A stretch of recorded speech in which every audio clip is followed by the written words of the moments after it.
You know what I love about what we do is that we deal with stories with a lot of emotion. Yes, they're about the law, and yes, they're about public relations, but the best stories have a lot of emotion pulsing through them. And we have almost a biblical lineup of emotional stories here. You always start with just a great intro. We've got revenge. Yes.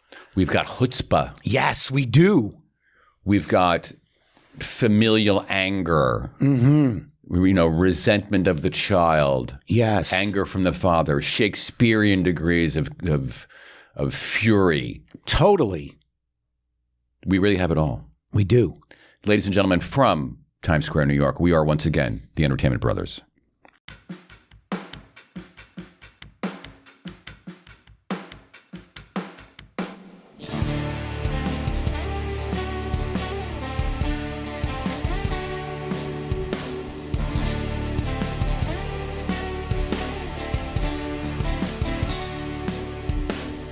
All right, let us begin with what might be the most delicious story of the week. And it involves the recently unveiled comedy special on Netflix. We have learned that revenge is a dish best served on a Saturday night comedy special on Netflix. And that's thanks to Chris Rock, whose new show titled Selective Outrage debuted on Saturday. It was a live taping of a show in Baltimore, I believe. And in it, he makes the first public, or at least the first national comments about the famous slap heard around the world from last year's Oscars. Let me just say, as someone who's been a student of PR and the use of communications, this is a genius move. It came out the week before the upcoming Oscars. And it's telling. You and I have talked about the Oscars over the past several months and about how any opportunity to get better and to increase ratings and become kind of integral again in the culture, they seem to pass up. Watching this special the other night, I thought to myself, I know it was probably incumbent upon them to ban Will Smith very dramatically for 10 years and not allow him to come. From a PR standpoint, yes, not having Will Smith at the Oscars was a terrible mistake. Right? They should have had him there. Yeah. Because if you were watching the Chris Rock special on Saturday night and then thought about the slap and knew that Will Smith was going to do what Oscar winners always do, which is that the ones who won the year before come the next year to give an award. Good point. Right? Yeah. And just the amount of controversy and hoo-ha that would have been involved. Yeah. The opportunity of this year's host, Jimmy Kimmel, to make fun of Will Smith while Will Smith sat there and laughed and had to kind of bite his tongue, knowing that he couldn't get up and do anything about it, would have made at least some people tune into the Oscars. Anyway, put that aside. Chris Rock at least took advantage of the calendar and dropped this series, dropped this show. We don't need to talk about, we make a special here of not talking about the record, the movie, the book, whatever. We leave that to others. We leave that to the critics who want to chew about the product. We're not going to diverge from that too much, except to say the use of stand-up comedy was not something that I thought would be a particularly sharp weapon when it came to taking someone down. Boy, was I wrong. It is savage. It's obviously only his side of the story. It is shocking to some degree. Most importantly, it's really effing funny. Yeah. And I think it's a total public relations triumph.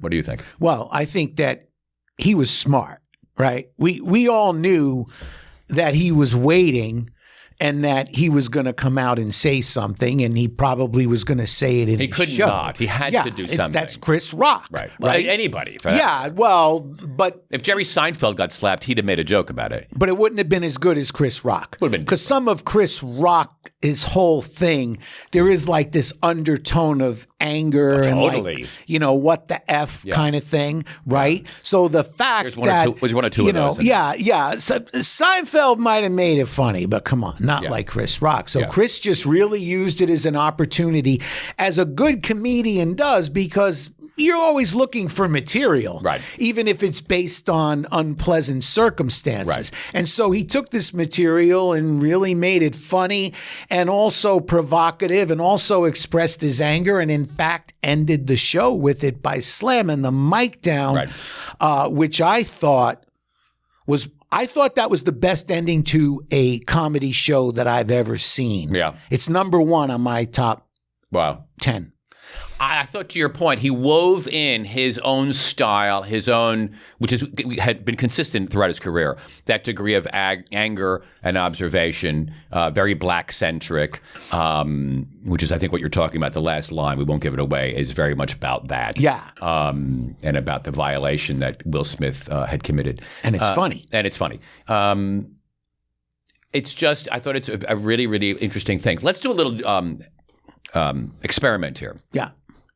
Chris Rock is victorious. He waited a year. We all wanted to hear what he had to say. It was obviously very well honed. He didn't do it off the cuff. I mean, obviously, the great comic performers all look like the jokes are just kind of coming to them as they're talking. But of course, This was, you can imagine how much this was shopped and honed and tweaked and just made perfect. Yeah, to the point where I was looking around for a teleprompter monitor or something like that. I really was. He did muff one joke. He did, and he said it, too. He did say it, yeah. But we do know that in the intervening year, he has been trying out a lot of these lines at small clubs around the country. So it's not exactly this is all a revelation. But to see it all in one piece on a Netflix special is, in fact, new. Right. If you're Will Smith, what do you do? I don't think you do anything right now. He made an apology, right? Yeah. The apology to me wasn't, I don't know. I don't want to say it wasn't an apology. In other words, when you apologize, it's more about the feeling that you convey than the words. You could be saying, I apologize, but people know if you're sincere. If you give someone a sincere apology, they usually detect that and respond in a positive way. He went on and did this thing that was sort of an apology, but it was very fixed. Okay, if you're asking me, Will Smith. And so I think at this point, he's done what he has to do, and I would just kind of sit and not do anything for a while.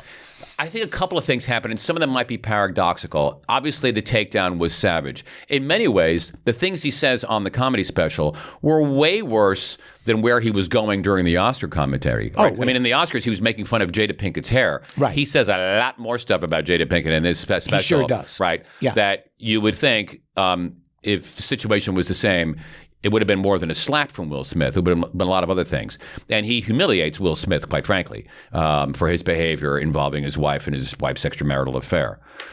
At the same time, because it's funny, I think he gives Smith an out. I think Smith, if he's ever asked at the next press conference for the next junket for the next movie that he's doing, he can make light of it. Because it's now been recast, right? In the days and weeks after the slap, there was nothing funny about it. Correct. Right? Correct. And nobody could laugh about it. It was down to Chris Rock to then determine how are we going to see this thing. It's now been rendered funny, and everyone can kind of laugh it off. And I think it would behoove Will Smith to laugh it off. He's been given the opportunity. So what might have been an uncomfortable question at a press conference 6 months ago, before when it was still a serious topic, and he had to kind of apologize and grope for some kind of, soft landing. Now he's been ridiculed, and he can laugh at it, and I think it really makes it easier for him. You bring out a great point. That's a great point. Right. And it will be fascinating to see if and when, and he will be asked about it, right? Hope. It's inevitable. Yeah. Unless he never goes on a talk show again. Right. If he goes on a talk show and says, you're not allowed to ask me this question, but the point is that it will be interesting to see if he's asked, if he just sort of now continues it in a lighthearted way, as you're suggesting, which you also bring out a good point of, Rock in a way opened the door. Well, exactly. Right? Yeah. It also lets kind of Will Smith reset himself, right? Yes. Because up until that slap, he was the last guy you thought would do something like that. He was always a kind of like easygoing guy for the most part, right? Will Smith? Well, his persona. I never felt that. It didn't surprise me when he did what he did. I don't really see his persona as an easygoing guy. I see it more as someone who's pretty intense. Interesting. And controlling and boundary-oriented and very proud. Okay. Yeah, very proud. We may differ a little bit on that, but that's not the germane set. The germane piece is that you don't want to be going forward I mean, you mentioned, for example, this, some edict being issued to some talk show host or to journalists at a junket. You can't ask about this. Yeah. If that happens, yeah. First of all, it never works. Right. And everybody finds out. You said that. Everybody finds out that you have this edict that you're not going to answer this question. Right. The biggest danger that Will Smith has going forward is being humorless. Yeah. Yes. Right. Great point. He has been given the opportunity to make fun of this. I agree. Put a smile on his face. Absolutely. And he should thank Chris Rock for the public evisceration that he's undergoing. I agree. I mean, the way you're bringing out a great point here, right? Because we're all wondering, how is this going to be dealt with? Right. We were wondering when Rock was going to come out and say something, and he did. And now it's like you brought out a great point. In one way, he opened the door. So now let's see what happens. Suppose he comes out 2 or 3 times, sort of is lighthearted about it, and Rock doesn't respond, then it gets a little more interesting, but we'll see. Right. So I think in some ways, and this may be naive on my part, we may be reaching the end of this, right? There's a couple of more beats to go. Yeah. But that may be it. Okay. What we are not reaching the end of, and will never reach the end of, is the royal family soap opera. Never. Correct. I have to wonder, I was watching Prince Harry the other day on television, and I thought, would Shakespeare be able to weave in a trauma podcast if he was writing his plays these days? Yes, I think he would. I think he might too. Yeah. I mean, he had, drafty castles, on various fields in Scotland and things like that. He could probably figure out how to have a Netflix special. He had all the elements, the location, the emotion. And we may say, Shakespeare obviously is, arguably the greatest words ever written in the English language. I don't think that's being uttered on these trauma podcasts that Prince Harry is appearing on. Yeah. Nevertheless, the reason Shakespeare wrote about the royals is the reason we care about the royals. There's something about them that is fascinating, whether it's the exhibition of real or, in this case, kind of cosplay power, or just the soap operas of families who seem to have everything but still can't manage to find happiness. These are all pretty eternal themes. Anyway. Yes. Prince Harry is still talking about his family, still talking about his trauma, now talking about the hallucinogens that he's taken, and clearly trying to draw contrasts in his parenting to the way he was raised. None of this is new or frankly that interesting. Right. What I find interesting is the obsession that the media has with this. In the time since the Netflix documentary series that came out and the emergence of the book, Harry has become a bona fide star. We all thought this was going to be really about Meghan Markle, right? She was the focus of all the attacks in the British press. Good point. He seemed to be the guy kind of going alongside of her. She was being recast as a Diana wannabe, blah, blah, blah, blah, blah. And being villainized and all those kinds of things. But it was about her. Yeah. I think a star has been born when it comes to Harry. And we've talked a little bit about this in the past. The reason I bring it up now is that on Saturday or Sunday when this news of this podcast appeared, an obscure podcast in the UK, right, there were 5 separate stories on the homepage of the New York Post, at least as many, if not more, on the homepage of the Daily Mail. The Daily Mail thoughtfully has added little tabs on the top of the page so you can go right to the Prince Harry or Meghan Markle stories if you want to. The point is, nice. These people may be cynical, but they're not fools. Right. And they know these stories sell. Right. And it gives them an opportunity to kind of rant and rave and go on once again attacking Prince Harry. But the readers love it and love reading about it. He sold, well over 1 million copies of his book in the opening days. Right. This guy, has kind of pushed his wife, I think, out of the way for the time being. And he's the one that we like for all the obvious reasons, right? He looks like a guy you'd want to go have a beer with. For a certain sector of the public, he speaks in total woke ease. And I'm not trying to be cynical about it, but I mean, he's very sensitive and in touch. Yeah. And this is, catnip to all manner of podcasts and women talk shows and things like that. Right. And lastly, his name begins with the word Prince. Right. So, he's got it all there. Right. I think he might actually have a future, too, after this whole thing with the coronation ends. So he's been invited. We don't know what's going to happen, if they're going to go or not. I don't know how long, the RSVP date. Would you have to RSVP by, can you March 15th? show up at the last minute, or do you have to declare at a certain time? Anyway, I'm looking at this less as interested in the facts of these stories, but in the kind of public relations power that I think he's being granted. And despite all the attacks in the British press, people don't read stories about people they hate. They really don't. I mean, I can tell you that right now. You might think they do, but they don't. Yeah, villains obviously are attractive to some degree. Right. But as someone who edited a magazine, they don't sell. Right. People who you like sell. Right. So anyway. Well, you bring out a good point that he's sort of become the star. Absolutely. Right? Okay. But he wrote a book. Part of the book is, hey, the deal. How much did he get? Did he get 10 million or something like that? I think more than that. Okay. It was like 20. So, hey, Harry, guess what? You have to recoup this money. Right? I mean, you don't have to, but we just gave you a $20 million advance. And I'm sure part of the understanding was that some of this was mapped out. Okay, so you're going to go on these podcasts and, say that you were the victim, and you're going to go on and do these different things and say these different things. And that he's done because he has to support the book and to make the money back. Now, the other side of it he really has sort of consumed the public, and now he's sort of become more out front than her. The question is if she likes that or not, because she seems to not really favor people who get more attention than her. But for right now, it seems to be working out. Okay. The other thing is, this is about a father and a son. Am I missing something here? At the end of the day, that's what I really think this is about. It's about, they have to figure this out. Mm-hmm. And the son, being young, is going to sit there and say, it's my dad's responsibility. Okay. And those of us that have raised children would say, okay, yeah. And it seems to me like Prince Charles may have reached out a few times and he's trying to do what a dad would do, and the son is still angry, and then the son is saying, I'm not showing up. So what's your over-under on him showing up or not? I think he's showing up. I do too. Yeah. Ooh, that wasn't. I know, I do. Because I think it's That's not exciting. But here's why. And it's you have to be a fool not to. Are you going to go that far not to show up? Exactly. All right? Because here's the thing. Enough's enough. Yeah. At a certain point, it is about power. Yeah.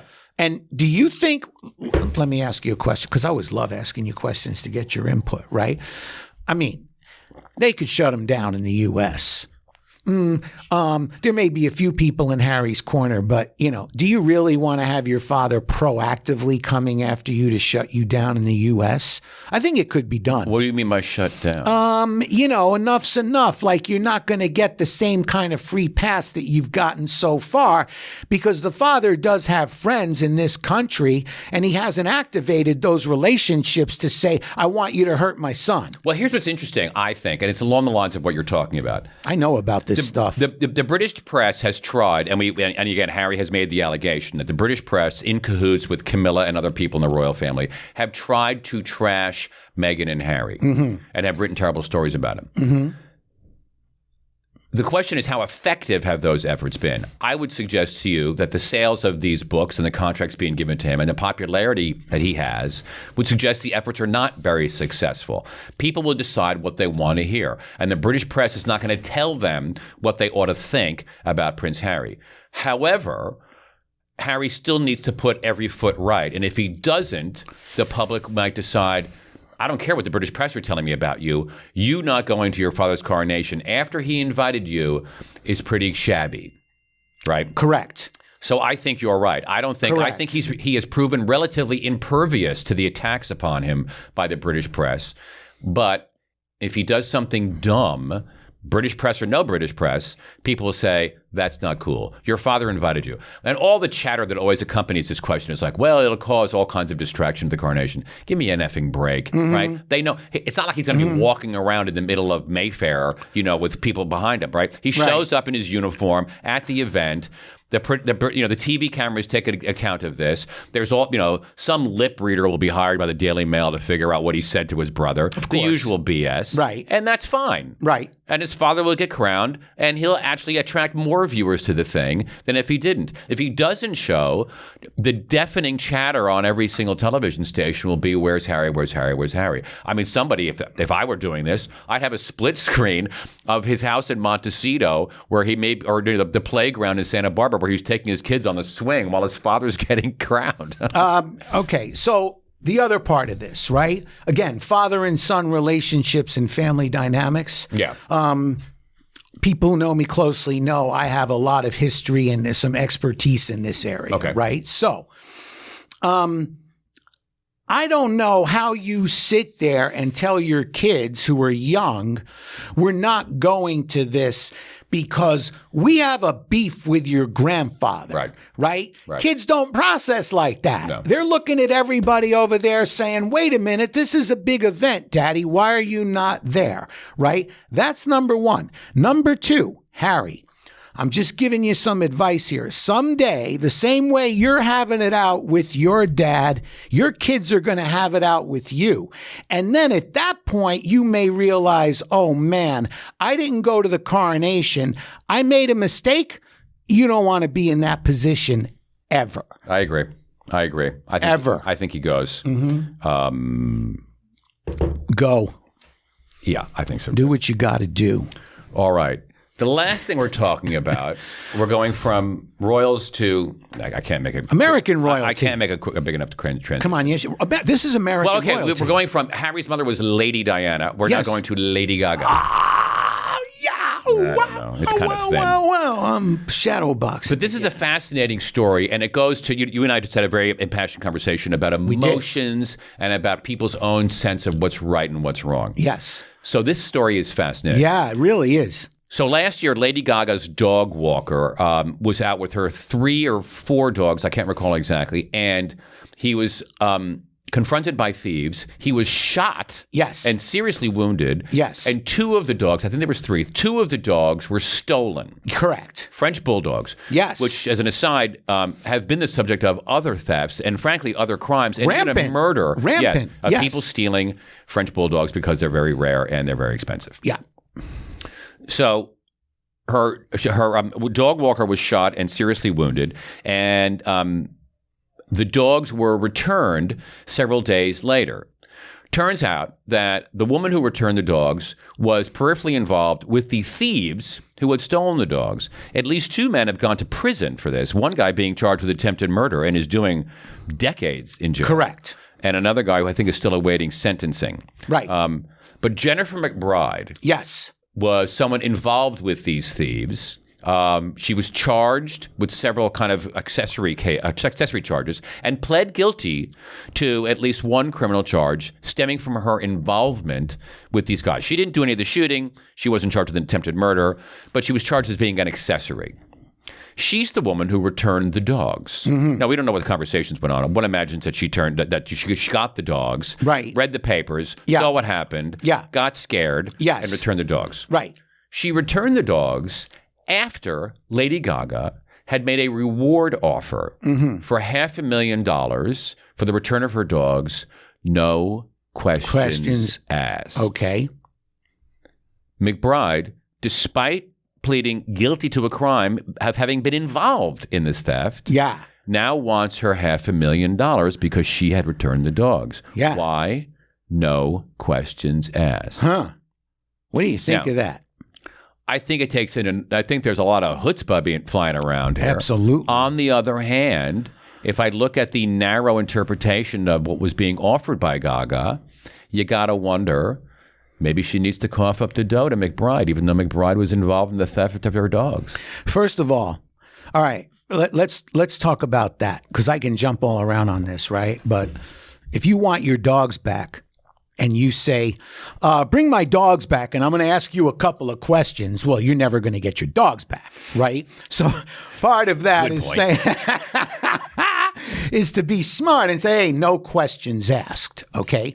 Now, with that in mind, there's something, and I was saying this to you earlier, you learn in law school, it's called a unilateral contract, meaning one way. Right. Okay, so this offer goes out, no questions asked. The woman comes forward and says, here's your dogs, I want my money. That's essentially what's going on. But as we all know from Professor Valentino, in law, where there's a rule, there's always an exception to the rule. Okay. And the exception in this case is, guess what? You can't claim a reward if you were involved in criminal activity that was the reason for the person being deprived of their original property to begin with.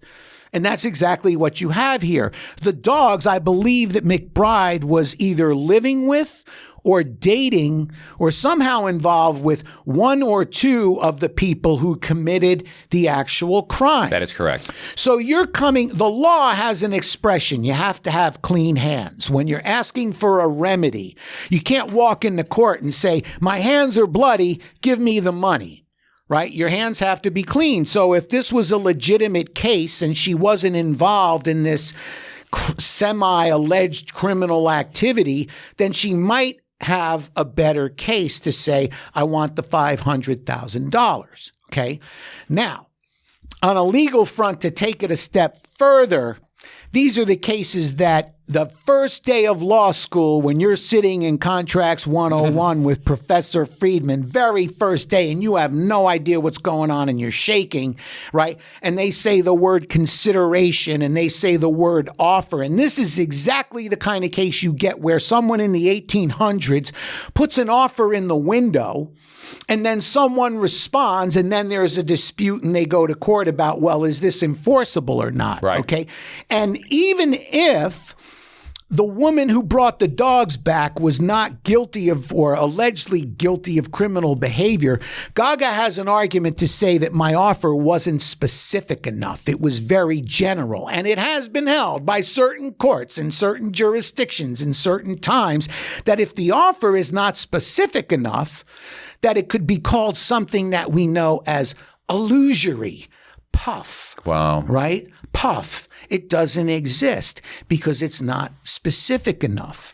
So you're really getting into the fine points of law here, but that's what I have to say. I get it. And again, the law operates in this realm, and oftentimes that realm is not really related to reality and sort of human nature. Again, the nerve of someone to say, give me the money, even though I was involved in the receipt of your stolen dogs and may have known more than I'm copping to about how I got these dogs and where they came from. I don't know. If you use the words no questions asked, you're not looking to appeal to the stranger out there who happened to find your dog walking around. Right. You're appealing to someone who you know implicitly was involved. That's the whole reason you say no questions asked, because all I want is my dogs back. Good point. If you stole I don't care that you, because in brackets, in invisible ink next to it is like, I don't care if you stole my dogs, just bring them back. Right? And in fact, if you bring them back, I'll give you $500,000. Right? It's like a ransom. Okay. It is a ransom. Okay. Right. I mean, it seems to me that okay, she so got her dogs back. Let's go to the street, okay? Because you know me. I'd rather work in the courtroom. Thank you very let's much. work But in let's work in the courtroom. You like the street. Let's go in the street. Okay. You're loosening your tie. Yeah. And you're in the street. Oh yeah, no, because I know. I mean, look, that you're Lady Gaga. What else are you going to say to get your dogs back? If you put out a nice offer, this woman may not come forward. Okay, so she does come forward. And now Gaga says, sue me. I'm not going to pay you. So now let's go back to the courtroom, right? And if I know Lady Gaga the way I do, and I don't know her real well, but I kind of know people on the periphery of her life, right? She's from New York City. Right? I mean, she made her bones on the Lower East Side. Are you saying forget about it? Okay, I'm saying forget about it. They're going to come to her and she's going to say forget about it. And if you want to go to court, I have billions, right, and I'm going to bury you. And oh, by the way, do you really want to be on the bad side? You're already involved in criminal, semi-criminal activity. Now, do you also want to go there? And I think it's pretty safe to say that it's pretty safe to say that public sentiment will be on the side of Gaga. Yes. I mean, remember, this guy was shot by one of these assailants. Correct. Four different guys. One guy's Correct. in jail for 21 years. One guy's in jail for like a dozen. I mean, this guy almost died. Right. Anything involving French bulldogs had been prior to this kind of funny, but now it's not. It's a serious sort of thing. Look, I'm doing this in part as a kind of, comment, or a kind of like exercise. Let me ask you this. In the moment of her agony and distress and despair over her dogs being stolen, if you as her attorney were working for her and she said, I'm going to put out a ransom, a reward. Yeah. Would you have advocated the kind of language that you used? Yes, I would. Absolutely. 100%. And if Really? someone, yes, absolutely. And if someone came forward with clean hands, okay, clean hands, which I'm not really sure how you can come forward with clean hands, but let's Well, you're just not going to know say- if their hands are clean because you know what? You're not asking any questions, remember? No. But here's the thing, right? If you're just finding these dogs in Santa Monica in a park somewhere and then you come and say, I'm claiming my reward, then yes, you deserve it. And I would be the first one to say to her, you should pay this. But this is someone who was involved in the theft of her dogs. Now, you're well, not directly, but indirectly, and you're saying, well, she should have known that. Well, maybe not. Right? You don't know. It could have been that someone, put the dog somewhere and they came back and there wasn't any kind of alleged criminal activity. Right? So I would 100% endorse. She's smart. Okay? She's very smart. This is exactly what you do when you want to get back what you want to get back. And if the person was legitimate who brought her the dogs, I'll bet you that Gaga would have forked over the money in 5 seconds. Okay? Mm-hmm. But it was smart. First of all, it's $500,000. Okay? And secondly, it's no questions asked. If it goes to court on a purely legal argument, Gaga wins. And the woman gets nothing. And she's going to have to pay Gaga's attorney fees as well. Right. Mark my words. Wow.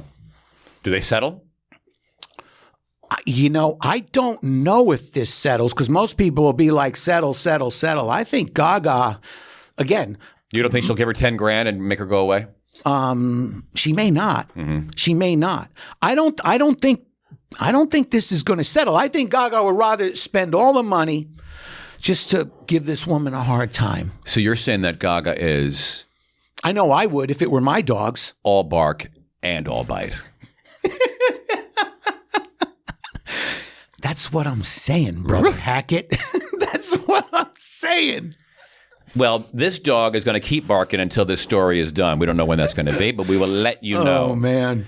Again, we have dogs, princes, and comedians. Yes. In this week's episode. Yeah. Good stuff. Yeah, absolutely. And don't you agree? I mean, again, all very kind of emotional stories, really based on sort of fundamental human feelings about family, about revenge, about being wronged, about the notions of right and wrong when it comes to this thing and the contract with the dogs. Yeah. And of course, Gaga's love for the dogs. Yeah. You can understand that. Yeah. I mean, I know how I feel if it were my dog. So, from dogs to princes, Muffin Thomas, we cover the waterfront. Tell your friends about us. Continue to listen. Please do. We will be back with a full docket next week. Yeah. Once again, from Times Square, we are and have been and will continue to be. Absolutely. The Entertainment Brothers. Mm-hmm. Thanks, everybody. Bye.